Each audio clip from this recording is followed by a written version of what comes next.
Many people don't need to clean their ears routinely. The wax should take care of itself. If you are using small items like bobby pins, cotton swabs, or napkin corners, you may push the wax deep into the ear canal. Once wax builds up, it can become impacted. The rule that you will hear from most doctors is to not put anything smaller than your elbow inside your ear. In other words, do not use sharp objects, cotton swabs, or anything else that could potentially injure your eardrum and permanently damage your hearing.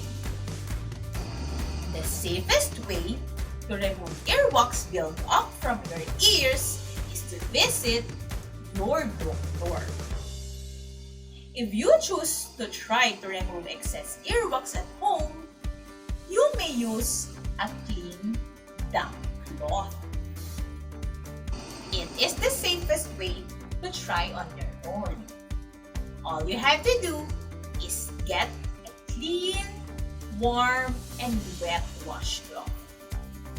Then, clean the outside part of your ear. Once you are finished, use another clean washcloth to dry your ears. If you choose to use cotton swabs,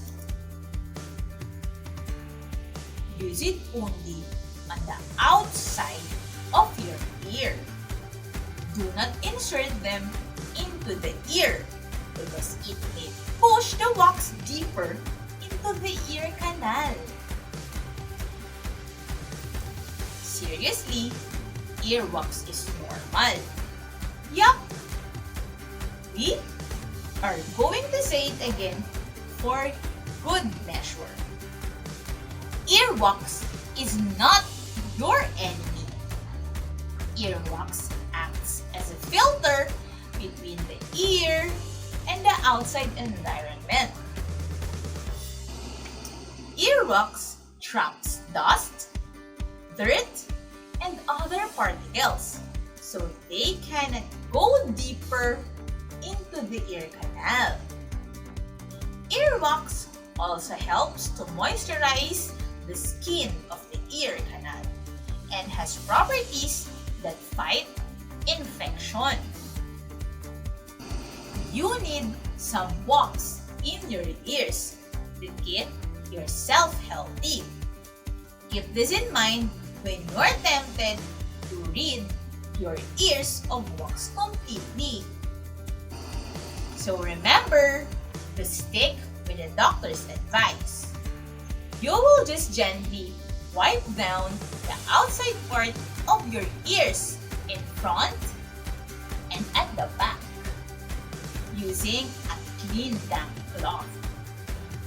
Cleaning your ears incorrectly can cause serious complications. This is Teacher April, your clever teacher, reminding you to practice good personal hygiene. See you next time!